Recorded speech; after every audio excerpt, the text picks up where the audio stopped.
when did you decide to focus below the pyramid? Yes, we decided to focus below the pyramid because our intention was to expand our research. And then also, thanks to the third component of the research group, which is Armando May, he suggests us to expand our research and scan all the Giza Plateau. And so what date was it that you discovered these immense columns with the coils around it and all those structures that are underneath the pyramid? Yes. In the second part of our research, we started focusing our scans on the Khafre pyramid and like Khnum Khufu. And then we adjust our algorithms to go deeper. And so when we did this, very nice things began to appear on our results. What did you feel when you first saw those images that do appear to be immense columns? I believe the diameter is 20 meters. 20 meters. So they're huge, enormous columns. Yes. What went through your mind? Skepticism. I told also Corrado was with me because we had those results in our desk without disclosure or anything for 6 months, because my opinion was that was not real. I was thinking that maybe it was noise or some artifacts due by our processing procedures. Did it give you pause at all that they were so uniform, that these columns were in very specific places and that they lined up? There was a uniform gap in between them? Yes. And why we disclosure this? Because we started to use also other satellites. And once we, at the beginning, we were using only the Italian satellite system it is Cosmos Skymed, and Cosmos Skymed second generation. It's very good, very precise.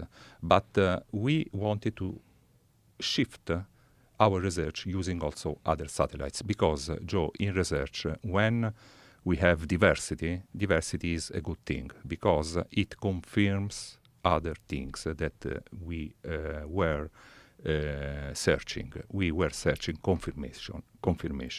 So once we had the same results while we was using American satellites called Capella Space and also other satellites, having always the same results, we decided to disclosure. How many different scans have been done on this area? 200 or 300, more than 200. More than 200, yeah. And all with uniform results? Yes. Wow. Yes. There's a lot of resistance to this, and it's from the usual characters. And it's from people that I would characterize as gatekeepers of archaeological information. And unfortunately, they are not willing to approach this with an open mind. And you see this skepticism that just seems to me to be confirmation bias. They want this to not be true, regardless of the sheer number of scans and the uniformity of the results of these scans.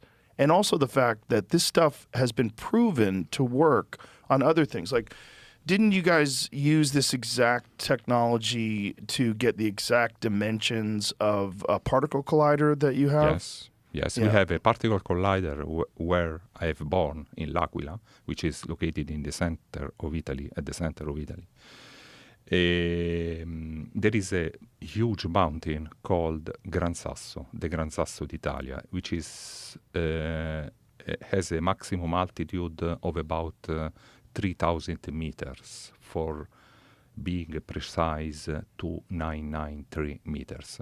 And so there is a tunnel, very long tunnel, about 11-12 kilometers, and in the core of this mountain there is a particle collider.